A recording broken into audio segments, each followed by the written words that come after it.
Aí no Paraná continua o trabalho de recuperação depois das fortes chuvas que atingiram o estado. 9 pessoas morreram, 6 estão desaparecidas. 420 mil foram afetados. 86 municípios paranaenses ficaram debaixo d'água depois do temporal do fim de semana. Desde criança que eu sei, nunca encheu desse jeito, dessa maneira. No interior de Cascavel, este ginásio ficou completamente destruído. Nesta casa, por pouco os moradores não ficaram soterrados. A hora que eu escutei o estouro, daí deu tempo de acordar a mulher, tirar a caminhonete aqui e sair, porque estava vindo tudo em cima dela já. Em Toledo, a força da correnteza arrastou essa casa por 200 metros. Até esta ponte foi tomada pela água. 79 cidades decretaram situação de emergência. Mais de 50 mil pessoas foram afetadas pelo temporal em todo o estado. O temporal também provocou queda de barreiras e interditou 30 estradas. 15 ainda estão bloqueadas, segundo a Defesa Civil do Estado. Na BR-277, em Laranjeiras do Sul, o solo cedeu e levou junto parte do asfalto. O trânsito está liberado em apenas uma pista. E por causa da chuva, a vazão das cataratas do Iguaçu bateu recorde histórico. Boa tarde. O ao vivo é assim, né? Mais uma vez a gente tentou trazer para vocês uma explanação sobre as mudanças climáticas. O cara telespectador deve estar pensando o seguinte: Charles trazendo mudanças climáticas e eu preocupado com o jogo da Rússia que vai acontecer daqui a meia hora. Mas tem coisas, telespectador, que a Copa do Mundo não traz para a gente. Não pensem vocês que eu não gosto, volto a falar, eu gosto do Ribéry. Eu acabei de ver o jogo de Portugal. A propósito, meu pai é português, era português. Gente, eu nunca vi uma seleção tão ruim, tão mal organizada, um bando em campo. Que bom que meu pai não viu a lástima que foi Cristiano Ronaldo jogando, apesar dele ser craque. Mudança climática, né, trazendo para o nosso dia a dia, ela está diretamente voltada às atividades humanas. O homem lá no passado, ele fazia coisas e não sabia o porquê estava fazendo. Vocês vejam bem, nesse vídeo que aparece essa chuva, né? Para chover com tanta intensidade assim, é necessário muita evaporação de água. Para o telespectador poder entender e ficar muito claro, muita evaporação de água significa verão. Nós não estamos no verão. Essa matéria que vocês tiveram a oportunidade de ver era do dia 10 de junho. Por que chove tanto numa época que não era para chover? Porque o homem desequilibrou esse ciclo. Então, na verdade, quando a água vai, a água volta. A questão é, as mudanças são tantas, a temperatura do planeta mudou tanto, e tem gente que diz que mudança climática não existe, que isso é um ufanismo, que isso são pessoas ambientalistas que estão colocando, mas o resultado jaz à porta. Estamos vendo. Nível do mar aumentando, chove demais no sul quando não era para chover, nós tivemos cheias do Rio Negro esse ano, nós tivemos vários desastres ambientais provocados exatamente pelas mudanças climáticas, aumento da temperatura do mar, mortandade de peixes. E será que vai ser preciso realmente uma tragédia maior para que chame a atenção daquelas pessoas que estão diretamente voltadas a controlar o clima? Sim, porque se controla o clima. Não, quando a gente fala clima, nós, os especialistas, não falamos clima na temperatura baixa, temperatura alta, na neve, no sol, na chuva, não. Nós estamos falando controlar as emissões, pensar melhor na matriz energética, parar de queimar carvão. Mas isso não acontece só no Brasil. A China hoje é um grande queimador de carvão no mundo, ainda é, infelizmente. Tem boa parte da economia chinesa hoje já trabalha com modificação na sua matriz energética. O que é matriz energética? É aquilo que se usa para gerar energia. É o carvão, é o biodiesel, é o diesel, é o álcool, a própria energia elétrica, né? A matriz energética. A questão é de onde se descobre essa matriz energética, o que se usa para poder queimar. No passado, queimar carvão era luxo. Era luxo. Quem tinha muita Nós temos, inclusive, hoje um especialista aqui nesse tipo de assunto, né? Que vai falar para a gente sobre uma matéria chamada Pau Brasil, um pouco disso. Queimar madeira era luxo. Hoje, queimar madeira pode ser até um crime, pode até te colocar na cadeia, dependendo da madeira que se queima, da forma com que se queima e da maneira com que você extrai essa madeira. Então, é muito importante que o telespectador possa entender e que fique claro que a Copa do Mundo está aí, as Olimpíadas estão daqui a 2 anos, mas é importante a gente pensar nesse período que se aproxima, né? Inclusive aproxima-se da eleição, aproxima daquela que você vai escolher seu candidato, seja ele qual for. Pense no potencial que tem essas pessoas de acompanhar os sinais dos tempos, de acompanhar realmente a mudança, as necessidades, a sua necessidade, a necessidade do seu filho, a sua necessidade de ter um hospital, a sua necessidade do seu filho entender realmente o que é educação ambiental. Chega de plantar pezinho de feijão no algodão. Nós queremos um algo a mais. O seu filho, o seu esposo, a senhora que está me assistindo precisa de um algo a mais, precisa de conhecer o algo a mais. Está na hora de parar de jogar pneu na lagoa. Chegou a hora de mudar essa situação. Nós estamos cansados de discursos vazios e sem conteúdos. Nós precisamos buscar pessoas que realmente hoje se preocupem não só em construir, mas se preocupem também em saber como estão construindo. A responsabilidade social tem que encabeçar de uma vez por todas o discurso de todos nós, não só nós, os especialistas, mas sim de todos. Precisamos pregar a educação ambiental, precisamos modificar condições, temos que parar de maltratar animais. Nós temos que mudar não só a nossa matriz energética, mas nós temos que mudar o nosso pensar, a nossa forma de vida, quebrar alguns paradigmas, trazer realmente à tona, a realidade, aquilo que não só eu, como a senhora, como seus filhos, como o senhor, como o seu legado precisa. Muito boa tarde, está no ar o programa Cidade Sustentável.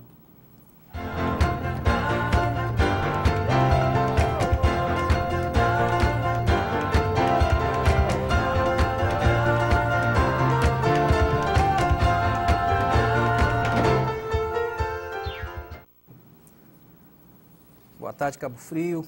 Boa tarde, Rio de Janeiro. Boa tarde, Brasil. Hoje, inclusive, temos gente acompanhando o nosso programa lá em Manaus. Nós temos gente acompanhando o nosso programa na Boa Terra, lá em Salvador. Temos gente acompanhando o nosso programa aqui do lado. Temos gente em Búzios acompanhando o nosso programa. É o programa Cidade Sustentável, passando a limpo as questões sustentáveis, as questões ambientais para você, traduzindo, como diz o nosso querido Marcos Chaves, que está de volta depois de um longo e tenebroso inverno ao nosso estúdio. O programa Cidade Sustentável, ele decodifica as questões ambientais para você. Essa frase não é minha, do Marcos Chaves, em homenagem ao retorno dele, a esse bom astral que ele traz ao nossos estúdios, né? A gente está aqui para tentar traduzir, trazer para vocês essas questões, porque a gente vê muita desgraça, muitos acidentes. Essa semana nós tivemos a oportunidade e trouxemos essa matéria de presente para você. Infelizmente esse presente é meio complicado. Nós tivemos embaixo da Praça do Suspiro. A Praça do Suspiro fica em Nova Friburgo e foi exatamente aonde, digamos assim, né, a grosso modo falando, telespectador, o epicentro do escorregamento de terra, o epicentro de onde tudo aconteceu com relação ao desastre ambiental de 2011. E nós trouxemos, nós gravamos, nós filmamos, nós só não escalamos lá porque não temos condições físicas e a Letícia não deixou. Mas tentamos trazer para você e vamos expor em alguns outros programas essa questão que é muito triste, né? Muito triste a gente ter um teleférico, Marcos, que foi a atração do mundo inteiro e hoje está, como a Letícia postou no Face, está acabado, desativado, porque o morro que o teleférico subia para olhar as belezas daquela cidade acabou. E junto com aquele morro que deslizou, ou melhor, para você que é especialista, escorregou, vidas também foram perdidas. Eu trago aqui ao programa hoje uma das pessoas mais cultas, pelo que eu pude acompanhar, não só a nível de conhecimento do que se trata Cabo Frio, um homem que viveu uma era política intensa, e como é intensa a era política de Cabo Frio, ele teve o controle, foi o 01 dessa cidade ao longo de um tempo, mas eu queria apresentá-lo hoje como um homem formado em psiquiatria pela Universidade Federal Fluminense, Eu não vou falar a idade aqui, senão eu conto a idade dele, quando ele se formou. Ele é escritor, ele é ambientalista, ele foi prefeito de Cabo Frio no período 89 a 1992.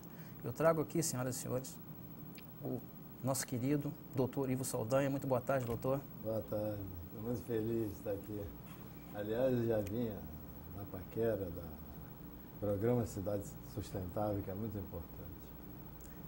Importante a sua vinda aqui, doutor. Importante é a gente descobrir através do seu conteúdo. O telespectador não tem noção. Eu, às vezes, nas minhas aulas, doutor, eu falo sobre a seringueira. Essa semana eu estava dando uma aula, quando eu falei da seringueira, né? E por que eu estou falando isso? Porque ele trabalhava diretamente com isso, ele conhece a fundo aquilo que eu conheço através dos livros. E eu vinha dando uma aula de pós-graduação e um engenheiro chegou para mim e me perguntou o seguinte: você vai contar essa história que a gente já conhece?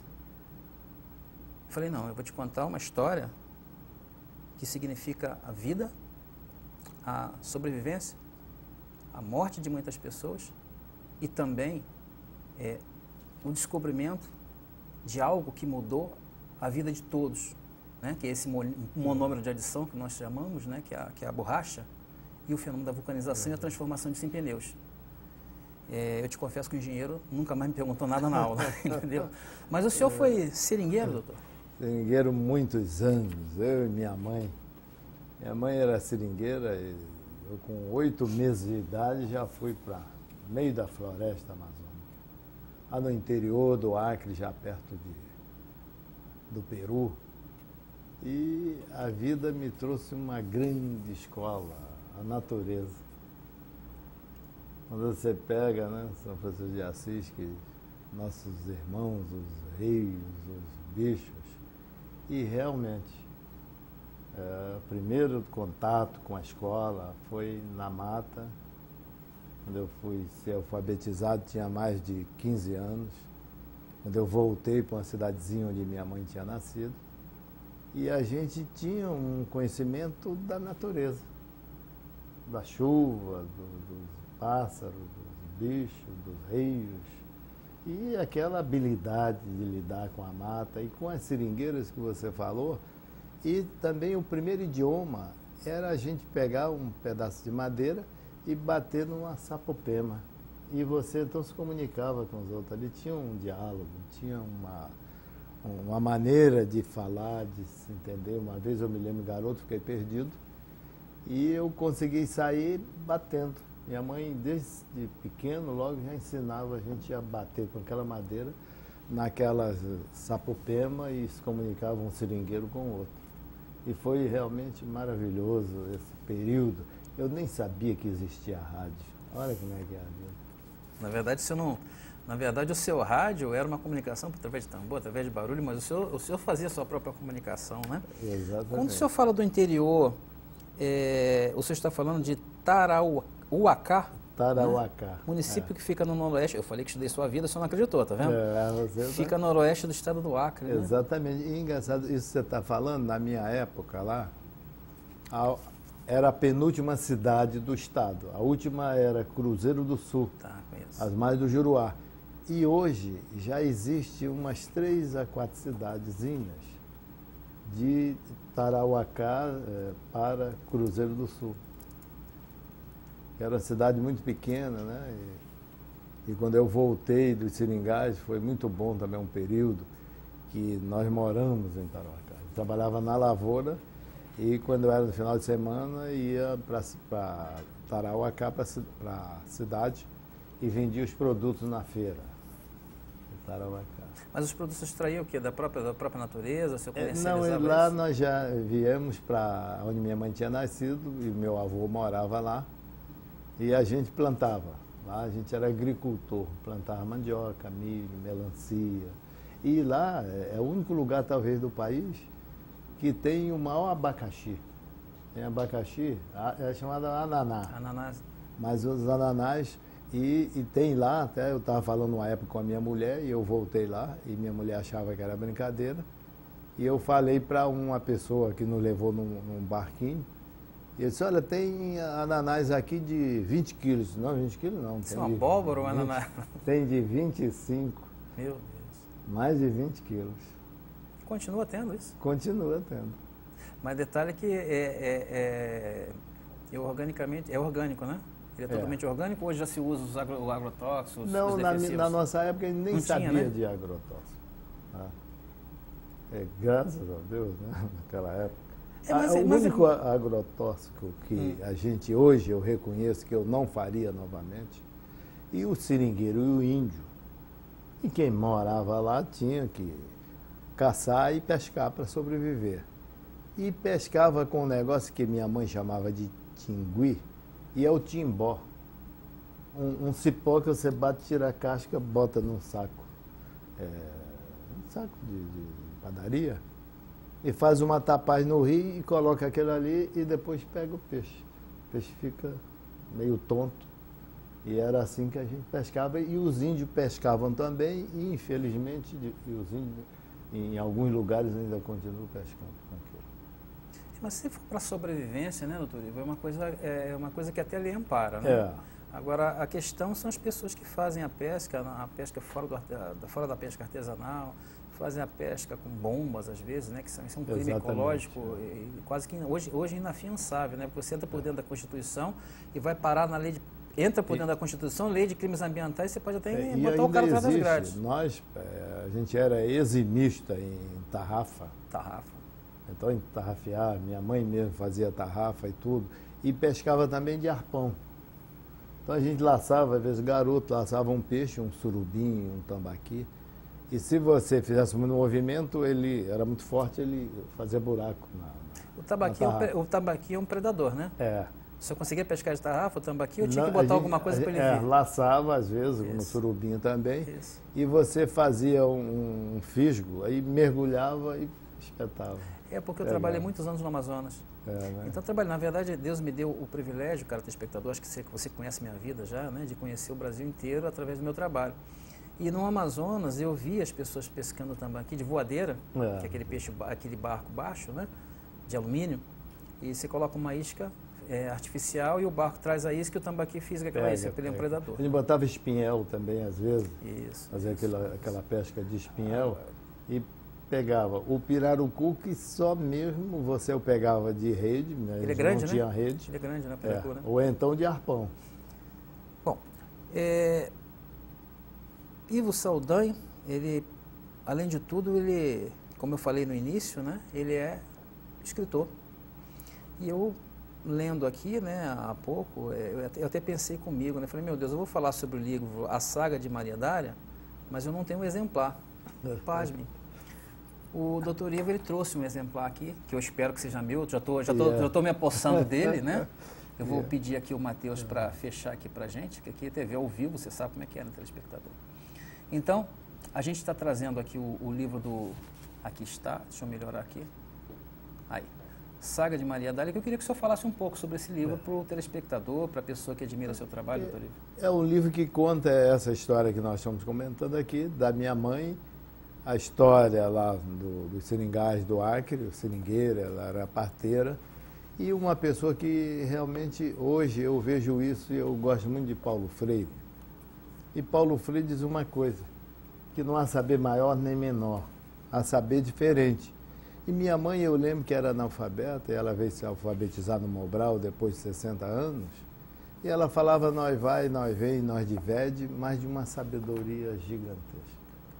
A gente nunca tomou remédio quando estava lá nos seringais, teve muitas malárias, picada de cobra e outras coisas, e minha mãe fazia sempre um chá, uma coisa, às vezes parturiente que ia lá para casa, porque só tinha ela de parteira nos seringais, e ela tinha uma sabedoria gigantesca. Se eu falo da sua mãe, eu lembro da minha também. Inclusive, eu sou nascido de parteira também. Que legal. Na minha época também, minha mãe, eu sou nascido e criado em Caxias, né? E também sou nascido em parteira, ela me contava essas histórias. E também eu sempre fui um admirador, que minha mãe também falava, nós vai, nós vem, mas com um intelecto muito superior ao que eu tenho hoje, e talvez o que todos aqui, assim, que se juntou o intelecto da minha, falecida mãe com a sua, é superior a todos que tem aqui dentro hoje, né? Porque é incrível como esse pessoal ele tinha conhecimento, ele tinha valor a passar para a gente. E o legal disso é que a gente vai chegando à conclusão que hoje você vê, eu fazendo uma comparação da minha época lá dos seringais para hoje, que eu vejo, isso me incentivou a estudar e trabalhar já com isso, que eu sempre achei incrível, uma coisa que estava faltando. Porque se você olha a natureza, e você falou no início, a gente pegar hoje o próprio sistema solar, a gente saber como é que a Terra veio para cá, onde nós estamos hoje agora, aqui a Terra carregando a gente, passeando com a gente. Então, as etapas para que o planeta fosse o que é hoje, com essa beleza incrível de água, de chuva, de plantas e alguns pássaros ainda. Então, isso me chamou muita atenção e me trouxe a vontade de estudar uma coisa nova. Porque a gente, nascido na mata, no meio ambiente, e continuou, a gente via, às vezes, sim, certas violência do ser humano contra a natureza. Quando, se nós olharmos assim para a Terra, para as pessoas, por seres vivos que moram aqui na Terra com a gente, nós vamos observar que o grande problema não estão nos peixes, nas aves, nas borboletas. Eu vejo o pássaro que sai lá do Canadá, vem para o Pantanal, fica 2, 3 meses, depois volta a borboleta. E o que estava acontecendo? Estava acontecendo uma coisa estranha. Então nós vamos correr para defender o meio ambiente, os manguezais, os rios, os mares e as plantas, isso tudo. Mas uma coisa chamava atenção. É que o ser humano, hoje, nos estudos que eu venho desenvolvendo, que são chamados manuais, o manual tecnológico do aparelho, que a gente, sofisticado, mas a gente lê o manualzinho e vê lá o que às vezes a gente está precisando fazer, que não está dando certo. O manual social, esse aprendizado que a gente aprende com as pessoas, com a família, com a escola. Mas faltava o manual da vida. Um dos grandes problemas que eu venho trabalhando é que uma coisa me chamou muita atenção. Espera aí, o único ser que não lê o manual dele é o ser humano. É o único, aliás, que pode ler e se transformar entre todos os animais que convivem com a gente na Terra, é o ser humano. Agora, uma das coisas eu sempre observei, ele não está sabendo quem é ele, nem para onde ele está indo, o que ele está fazendo aqui e que metas a vida programou para ele. E por incrível que pareça, o manual mais fácil, simplesinho, até a gente, isso que nós estamos comentando, com as pessoas que não sabem, às vezes não sabia ler bem o idioma e falava nós vai, nós vem, nós divide, todos sabem. Não precisa nem estudar para saber o manual da vida. Agora, e por que não se investiu nisso, não se incentivou as pessoas a lerem o seu manual, saber quem é ele? Ora, se eu não sei quem eu sou, para onde eu estou indo? Eu estou perdido. Então, muitas arbitrariedades, muitas violências, principalmente contra o meio ambiente, contra as pessoas mesmo, está sendo feito, às vezes, por um transtorno que a gente já carrega pela complexidade, o tempo que levou para a natureza fabricar a gente, e às vezes também errando por boas intenções, outras vezes por más intenções, mas ele está sendo rebocado, ele não está sabendo para onde ele está indo, não está sabendo o que ele está fazendo aqui, e nem que metas ele tem que fazer. Então ele está indo por histórias, ele está indo por argumentos, ele está indo por malandragem, por montagem, porque esses dois manuais, tanto o tecnológico quanto o social, não foi a vida que escreveu eles. A vida escreveu o manual da gente, o manual da vida. Esse é sério, é igual para todo mundo. Ninguém pode enrolar o manual da vida. Mas eu posso dar a versão, fazer a distorção, que foi importante para mim, tanto do manual tecnológico como do manual social, posso inventar uma mentira. Eu posso dar uma desculpa usando os dois manuais, mas eu não posso dar desculpa nenhuma quando eu começo a ler o manual da vida. Quando você começa a ler o manual da vida, você fica realmente impressionado. Nós estamos perdidos. Será que por não conhecer esse manual da vida que o senhor está falando, doutor Ivo, é que o homem comete tantas atrocidades com que ele acha que não é ele, e quando você comete atrocidades com o meio, você acaba cometendo as atrocidades com você mesmo, né? Será que é por isso? Exatamente. E é isso, e você já vê, eu faço até sim, simplesmente com meus pacientes. Eu pego meus pacientes, faço tipo um desenhozinho à mão, assim, olho no olho com eles, e pego para mostrar a eles, para que ele não saia, depois que ele vem no consultório, sem pelo menos responder 5 perguntas sobre o manual dele. E isso tem sido impressionante, isso que você está falando, porque se você observar, quem nós somos?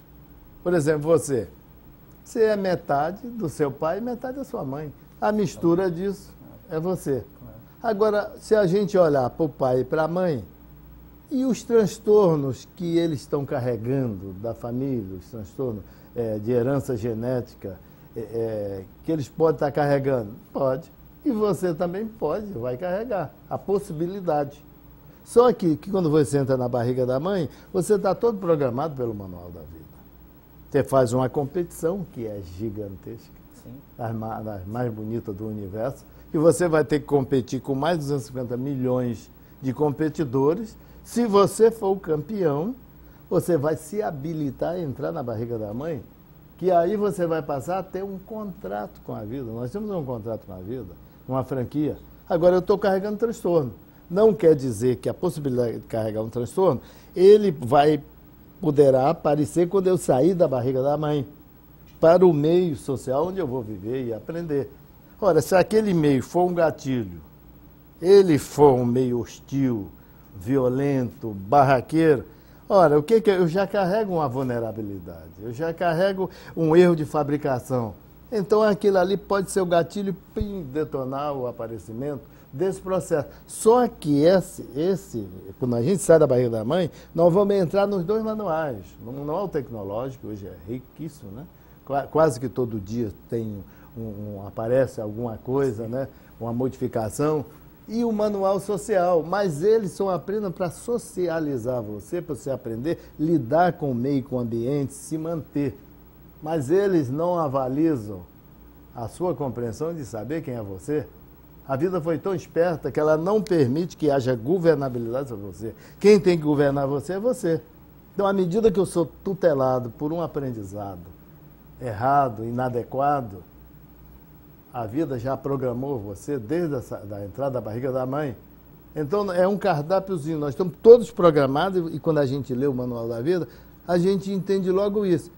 Nós estamos programados para ter bem-estar físico, bem-estar mental, bem-estar social, ser feliz, ter prazer saudável, ter liberdade, ter livre-arbítrio e ter controle. Nós não podemos nos descontrolar. Você vê, se você está todo programado para a sua temperatura ser no máximo 37, 37 e pouco. Se você aparecer com a temperatura de 40 graus, nós temos que correr e botar você para a temperatura que você está programado. Senão você vai desestabilizar tudo. E aconteceu agora um inimigo gigantesco, que a gente até compara isso. Quando você está descontrolado, você vai cair exatamente num processo que é fácil a gente fazer leitura do câncer. O que é o câncer em si? A leitura é fácil do câncer. O câncer não tem disciplina, não tem regra, ele não tem limite e ele não tem controle, ele cresce desordenadamente. À medida em que você está desordenado, descontrolado, você é como se fosse um câncer. Aí veio o outro que é o pior desse processo que nós estamos vivendo hoje, que é o adoecimento das instituições e das empresas, o ambiente, é o estresse. Você me permite, Ivo? Quando a gente fala em câncer, a gente imagina câncer, tudo aquilo que não presta, difícil de resolver e, na maioria das vezes, o tratamento, às vezes assintomático, não sou médico, né, mas o tratamento muito difícil de ser executado. E os resultados nem sempre são aqueles planejados. Nós vivemos de objetivos e metas, certo? Qual é o objetivo? Exatamente. Extirpar o câncer. Qual é a meta? Dentro de uma unidade de tempo. Quando a gente fala em câncer e associa isso às questões ambientais, que eu acho que é isso que o senhor está trazendo para a gente, o homem não seria o verdadeiro câncer do meio ambiente? Exatamente. E isso que o Manual da Vida vai trazer uma resposta. Porque o grande depredador, olhando a Terra, assim, se a gente bota um binóculo, vamos olhar a Terra e vamos olhar quem está aqui na Terra. Então nós vamos chegar a uma conclusão, epa, tem uma coisa errada aqui. O grande câncer desse processo está sendo o ser humano. Aí a gente, na primeira pergunta do Manual da Vida, é que isso sempre teve resposta, mas a gente viu que dizia que não existia. E é fácil de responder. Quem é o ser humano? Quem eu sou? Eu tenho que saber quem eu sou. O que eu sou? Senão eu estou ferrado. Olha, eu sou portador do maior milagre fabricado pelo universo até agora. Porque hoje existe a ciência, a astrobiologia, a neurociência, a ciência cognitiva, comportamental, a própria ciência bíblica, a ciência da computação, tudo. Então é fácil a gente entrar agora no Google, quem está nos ouvindo, ou entrar num site de inteligência da NASA e outros de inteligência e procurar. Não, o Ivo falou lá no programa, eu vou lá na Cidade Sustentável e vou dizer que não é. Ele procurar, não, ele falou que eu sou portador do maior milagre que o universo fabricou até agora. Eu vou procurar em algum lugar, no Sistema Solar, na nossa galáxia, na Via Láctea, na Andrômeda, que é a vizinha nossa, já no conhecimento que nós temos de outros planetas fora do Sistema Solar, e daqui a pouco ele vai voltar aqui. E não é que é mesmo? Olha aí, só de tacada na primeira pergunta, epa! Agora, como é que se admite que o ser mais bem feito, mais milagroso, fabricado pelo universo, seja capaz de depredar o próprio ambiente? Se você vai olhar a Terra, ela está pronta, o segredo na resposta do Manual da Vida, o que eu tenho que fazer então? A celebrar a vida. O senhor vai concluir no segundo bloco, senhor. O programa com o Ivo Saldanha tem que ter 4 blocos. Tem que ser no mínimo 2 programas, porque realmente é uma aula de conhecimento, é uma aula de questões ambientais, porque o que ele está falando ali é sobre o meio ambiente. E no segundo bloco, Ivo, a gente vai falar um pouco de meio ambiente numa época que você esteve à frente do município, né? A gente vai falar de algumas leis que cruzaram, que perpassaram pela sua época, que não tiveram muito impacto. E a gente vai falar um pouco desse pau-brasil que você trouxe uma muda para cá e como é que é essa junção, como é que é o Ivo ambientalista, porque é um Ivo ambientalista, e você também vai dar o autógrafo aqui no meu livro que você não deu ainda, tá bom? É um minutinho só, não sai daí, a gente já volta, tá bom?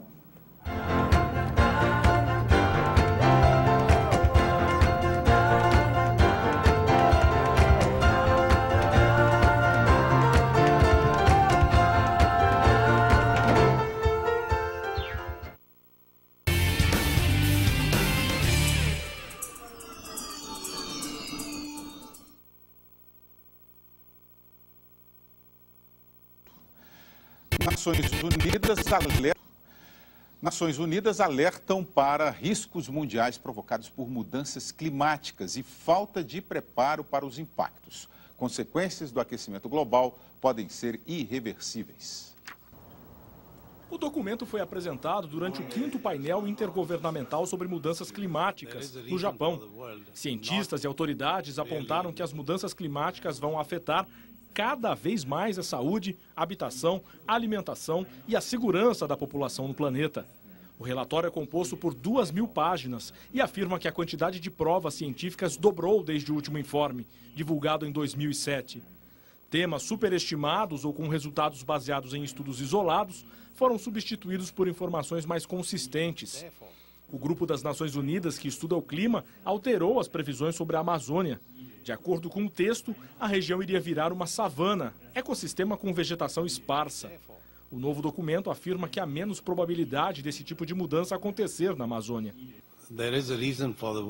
O diretor do IPCC, Rajendra Pachauri, informou que as previsões ainda são negativas e alarmantes.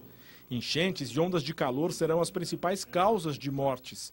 Há também riscos de grandes movimentos migratórios devido às mudanças climáticas, além de conflitos armados. O documento vai nortear a negociação entre governos e futuros debates para reduzir a emissão de gases, considerada a principal causa do aquecimento global.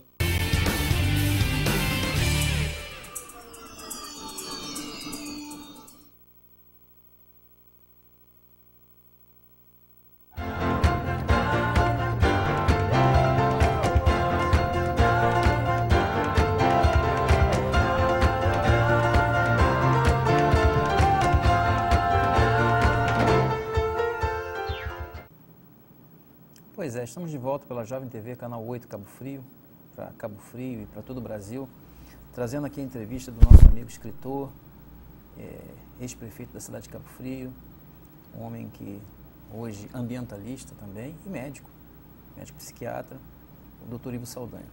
No último bloco nós estamos falando exatamente sobre a construção dessa coisa que nós chamamos de biosfera, né? E essa biosfera que envolve ar, terra e água, e nós também, e que o arquiteto do universo, o engenheiro do universo, para os engenheiros que estão... Uma vez, doutor Ivo, eu estava numa palestra e eu falei que Deus era o arquiteto do universo, só que eu estava fazendo uma palestra para engenheiros. E na mesma hora, meia dúzia de engenheiros levantaram a mão e falaram, não, Deus não é arquiteto do universo, ele é um engenheiro do universo. Então você vê como é que a coisa é complicada, né? Até para isso se disputa. Mas a gente vinha falando sobre a construção da biosfera, que nada mais é do que o planeta, né? Terra, água, ar e solo. Né? Terra, água e ar, aliás, solo e terra é a mesma coisa. E dentro dessa biosfera, né, que envolve a atmosfera, o ciclo hidrológico e a parte de estudo dos solos, né, tem o ser humano, a fauna e flora. E a gente estava discutindo exatamente, para você que chegou agora, sobre a capacidade que o homem tem de permanecer no planeta e devastar o planeta, às vezes por falta de conhecimento, como é o caso que o doutor Ivo vem passando para a gente, por não conhecer seu próprio manual. Então eu acredito que eu tenha feito um resumo para você dessa situação. E nós vamos falar aqui nesse bloco agora de uma questão que eu acho que toda essa cidade quer saber, você ambientalista principalmente, né? Nós que trouxemos a questão ambiental de uma forma mais esclarecedora para essa cidade, há quase 5 anos atrás, a gente vem trabalhando, vem lutando, vem galgando o nosso espaço na cidade. E agradeço a você, por você, telespectador, você que acompanha, você que acredita no nosso trabalho.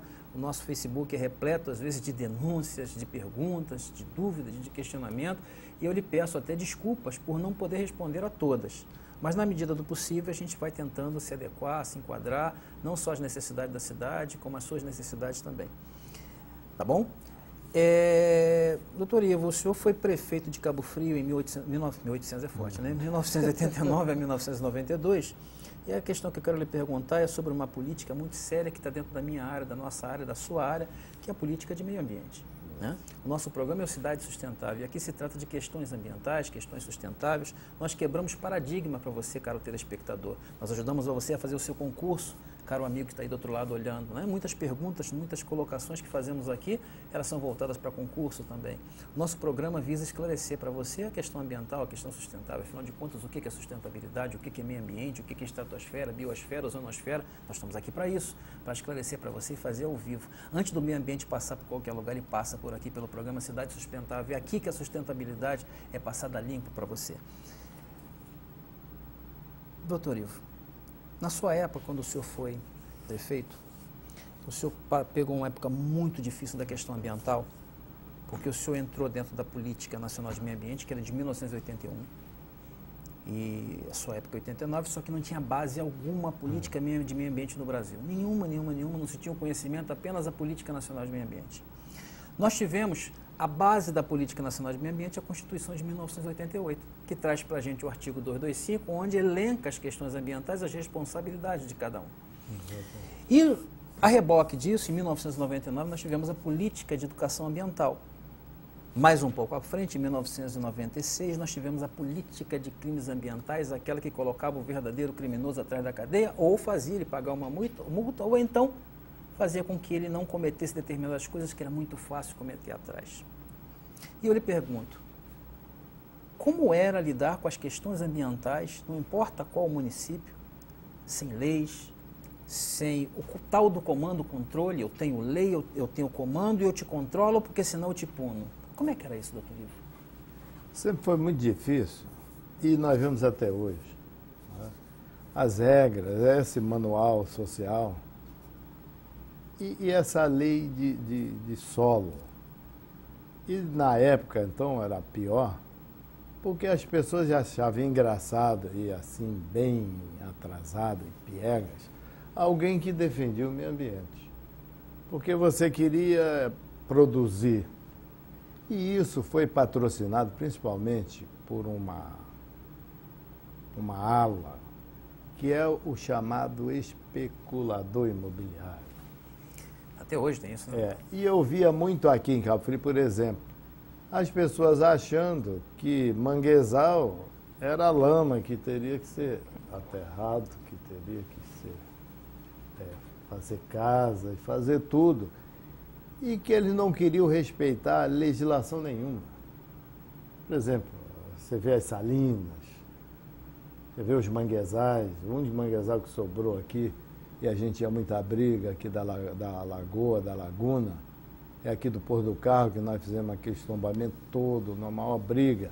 A construção de edifícios, ali onde é o Muro do Amor, em frente onde eu trabalho, era chamado Parque, e nós fizemos ali o Muro do Amor. E naquela época você só poderia construir na cidade, num espaço, e respeitar uma legislação que existia, que você teria que deixar 20% da área verde, tudo. E isso, a especulação imobiliária nessas áreas assim milionárias aqui, como é o caso de Cabo Frio, da região dos Lagos, ela foi se infiltrando e hoje você vê uma verdadeira muralha na cidade. E se acha que não tem que ter essas muralhas, essas coisas todas, que isso traz recurso para o município. Isso não traz nada. Pelo contrário, isso é uma violência, um adoecimento. Eu venho estudando isso. Esses ambientes de adoecimento. Eu peguei, nesses estudos manuais, peguei o útero da mãe e fui estudar isso.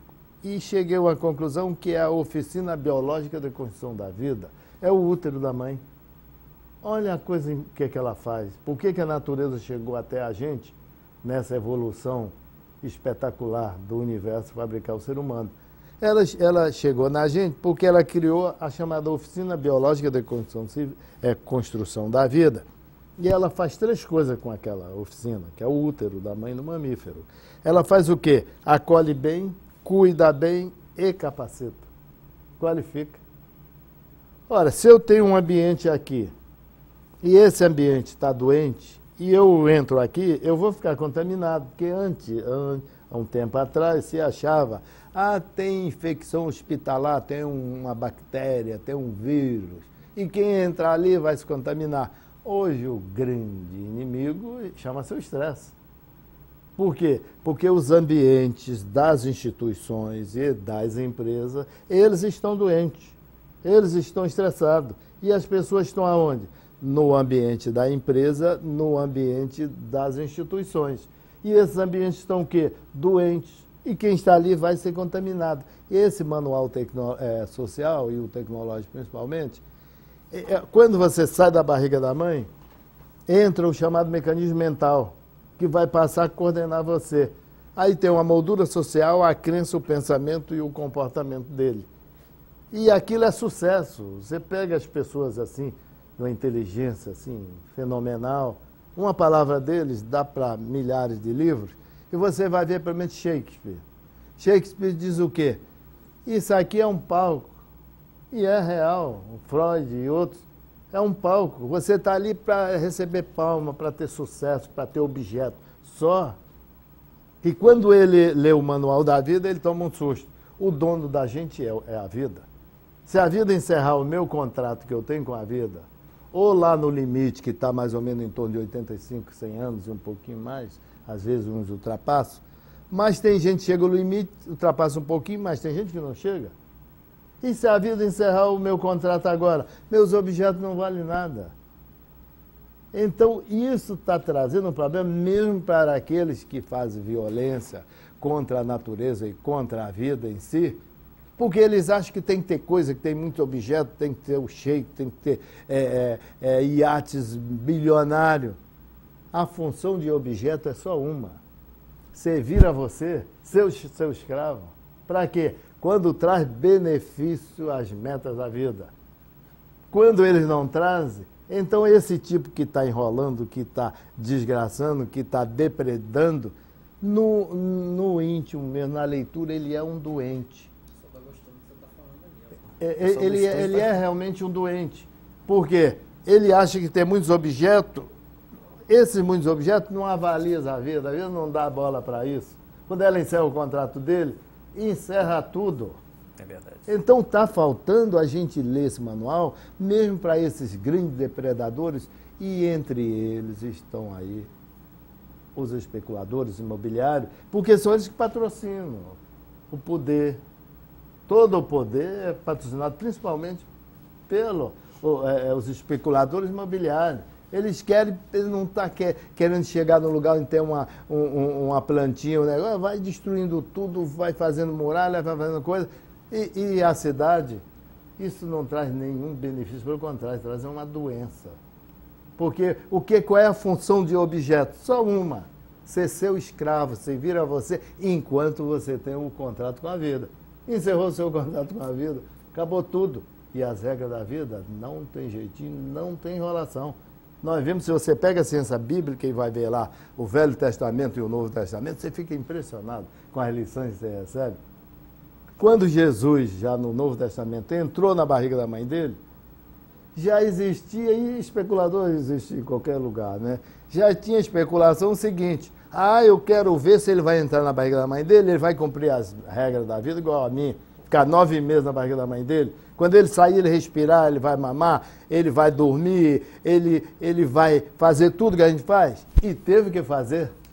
Não tem jeitinho para ninguém. Então, ninguém quer ler o Manual da Vida por causa disso. Porque você acha, não, eu vou ter muita coisa, eu vou fazer muito isso, muito aquilo.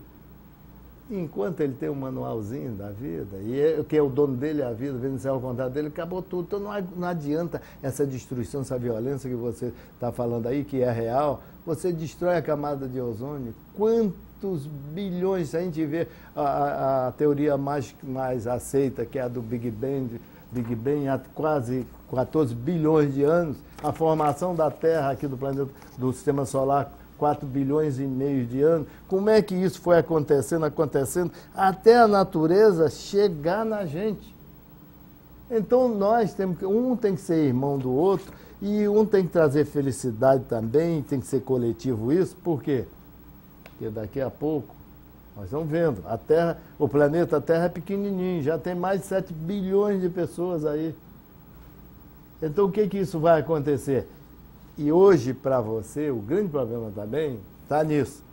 Para você se manter vivo, porque a gente diz que nós somos um veículo biológico, comparar veículo biológico, que é o ser vivo, o ser humano, com um carro comum, para sustentar o veículo biológico, é mais caro que um carro comum.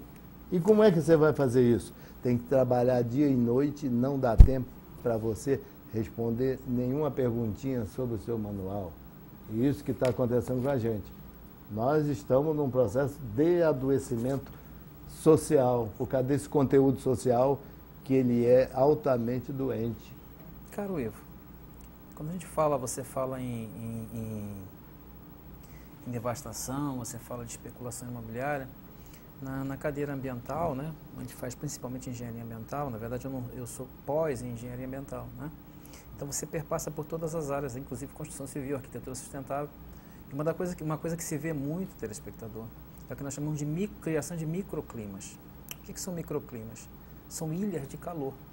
Muito prédio, pouca possibilidade de infiltrar água pelo solo, muito calor, e a gente cria um microclima específico, e ele é peculiar de cidade grande, ou de construções desordenadas com edificações verticalizadas, ou seja, prédios muito altos.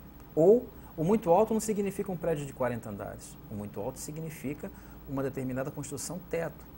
Por que tem essa construção teto? 1, visual. 2, você pode tapar o sol da praia. 3, você pode tapar o visual de quem compra. 4, você pode criar um microclima.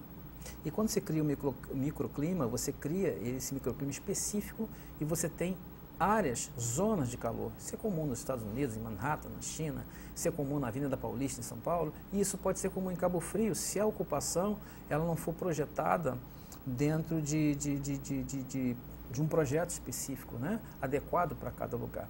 O senhor também perpassa, pelo que o senhor fala aí, no meio ambiente da Constituição de 88. Quando a gente fala de meio ambiente físico, o meio ambiente natural, que todo mundo está acostumado com ele, e também a gente fala sobre o ambiente do trabalho. Quando nós temos um trabalho complicado, um trabalho assoberbado, um trabalho de estresse, um trabalho de baixa qualidade, não só do profissional, O resultado disso é a doença do profissional ou um mau rendimento do profissional, porque o trabalho, o ambiente do trabalho, que também faz parte hoje do meio ambiente, né? O meio ambiente é físico, é natural, é do trabalho, é paisagístico, é econômico, é turístico, isso tudo é meio ambiente hoje, né? E o meio ambiente do trabalho faz parte da vida do ser humano. E quando a gente estressa o ser humano, a gente está agredindo o meio ambiente, né? Esse ambiente natural. Porque antigamente, doutor Ivan, onde eu quero chegar na minha pergunta, todo mundo, ele falava muito sobre ambiente natural. E eu pergunto ao senhor de uma forma bem sucinta, por que o ser humano acha que o meio ambiente é só a natureza e esquece que ele faz parte dele? Exatamente isso que você está falando. É porque esconderam a possibilidade, desde que você começou a entrar na escola, você lê o seu manual. Então a gente fica estranho. Você vê que o horizonte das pessoas, e você perguntar qual é o seu horizonte, ele está para frente. Só que nunca você vai chegar. Você chega no horizonte quer ter uma casa, por exemplo. Aí agora eu quero meu horizonte ter uma casa com 2 andares, com 3 andares, 4 andares. Você vai sempre para frente. O grande horizonte humano, ele está para trás. É ele. A figura realmente real, milagrosa, é o ser humano. Então, a ausência dessa leitura está fazendo com que ele, como minha mãe falava, ele fique desembestado, ele fique sem rumo, ele fique desgovernado. É o grande processo que está ocorrendo, exatamente isso, porque os argumentos são assim, é incrível o argumento do manual social. Como é que existe o argumento, como é que existem as coisas, como é que existe o convencimento. Só que isso está acontecendo porque nós estamos perdidos.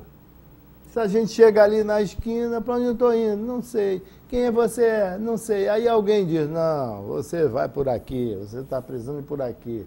Aí chega lá, você está vendo, eu estou indo para lá. Não, vá para cá. É isso que está acontecendo. A gente virou um processo de um chamado humanoides. Está ocorrendo uma coisa que a gente tem que ter cuidado. Ora, nada pode mandar em mim. Eu que tenho que mandar nas coisas. A mesma coisa, vamos imaginar que alguém, olha, viu um funcionário ali, o demônio está carregando o funcionário ali. Aí você, meu Deus, o demônio carregando o funcionário? É. E o que está fazendo com ele? Eu não sei. E ele não vai fazer? Não, agora o demônio que manda nele. Uma coisa é você. Aí encontrei o funcionário, olha, deu uma gravata no demônio e estava carregando o demônio. Então o funcionário está mandando nele. À medida que eu sou manobrado, e exatamente esse processo, ele virou um humanoide por o seguinte, você já atualmente, eu fico impressionado, até com os netos, meus enteados estão mais em contato comigo, tudo, tem criança que ela não fala com ninguém, ela está ali no aparelhinho jogando, o aparelhinho está comandando a pessoa. Então, a natureza é o seguinte, ela é tão esperta e econômica que tem aquele negócio da lei do uso e desuso. Se você trabalhar aqui só com a mão direita, esconder, não, eu vou descansar a mão esquerda, e trabalho só com a direita, vai chegar uma hora que o cérebro vai desligar.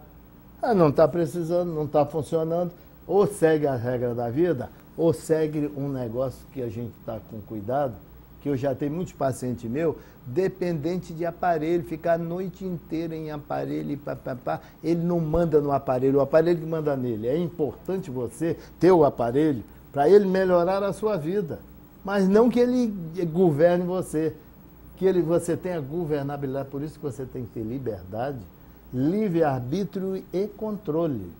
Porque eu posso escolher, passou ali o demônio e diz, eu te dou isso. Mas eu não quero isso, não é nada disso que eu quero. Você está mandando em você.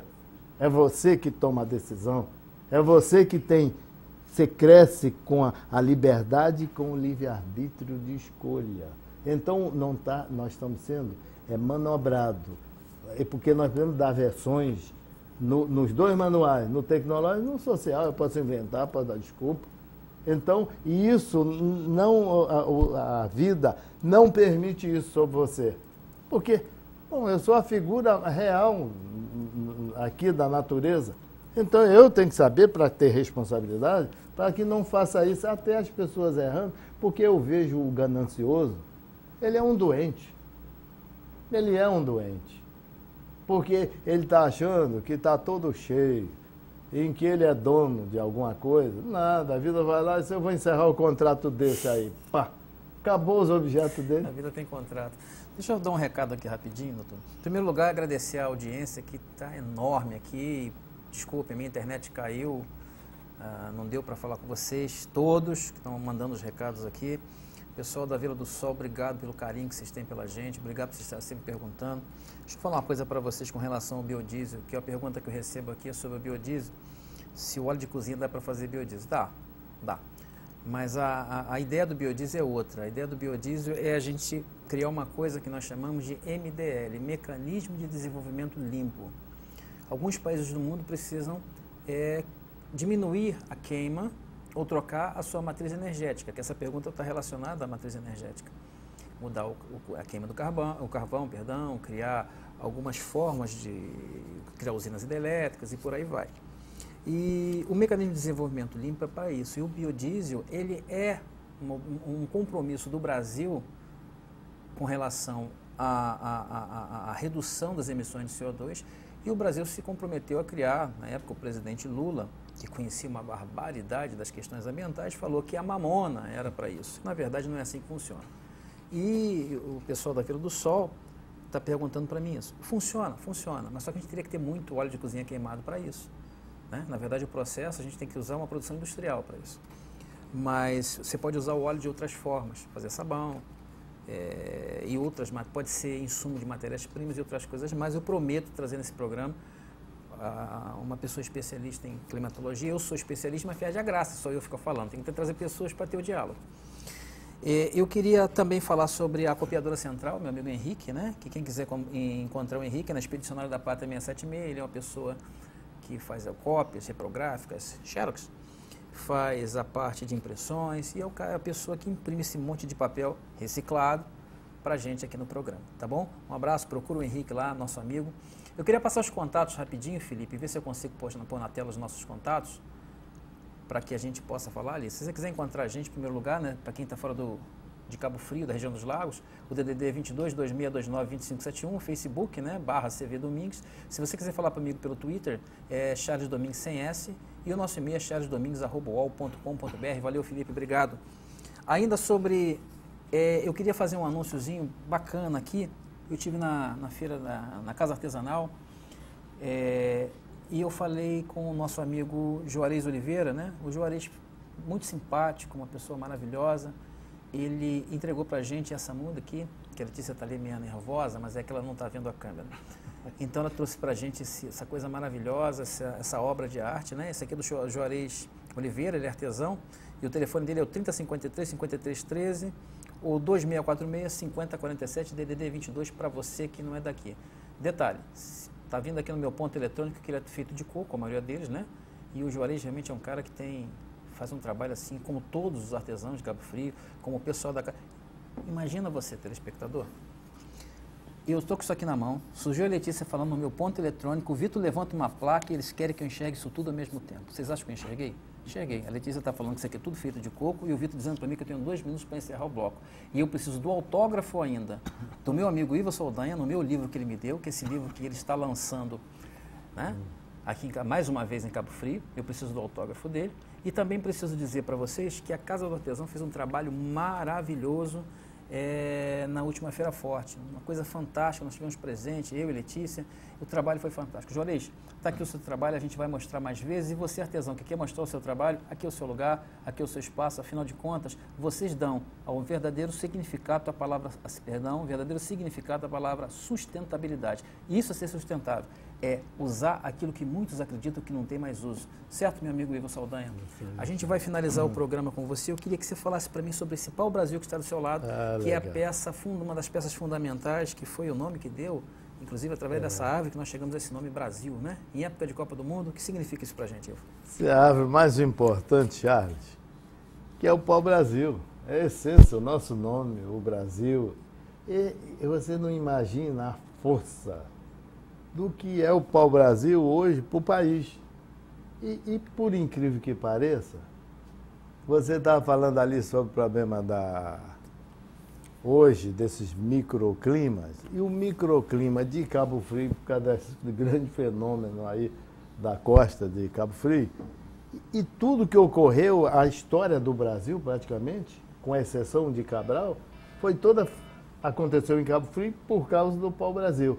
Nós, inclusive, na época fizemos um projeto e ganhou na Rio 92. O projeto da Rio 92 foi com o pau-brasil fornecido aqui de Cabo Frio, em que nós conseguimos tocar muitas mudas, a gente tirava na mata e trouxemos um estudioso que nos ajudou e a gente conseguiu aprender muita coisa com ele, presidente da Fundação Nacional do Pau-Brasil, professor Manuel Rodão. Você me promete uma coisa? Claro. Eu posso te convidar para um outro programa? Que eu vou ficar muito feliz. Eu vou lhe convidar para um outro programa, que está a diretor, está todo mundo aqui dizendo que o tempo acabou e um monte de pergunta aqui. Então vamos fazer o seguinte, é que o programa corre, telespectador, com uma velocidade incrível, né? E o Ivo é uma pessoa simpaticíssima, não tive o prazer de conhecê-lo, estou tendo o prazer de conhecer ele aqui agora. Eu queria, Ivo, que você deixasse suas considerações finais. Nosso tempo acabou, a televisão é assim, mas eu já de antemão te convido para um outro programa aqui com a gente. Por favor, deixe suas considerações finais. Muito obrigado, fiquei muito feliz de estar aqui com você, Charles.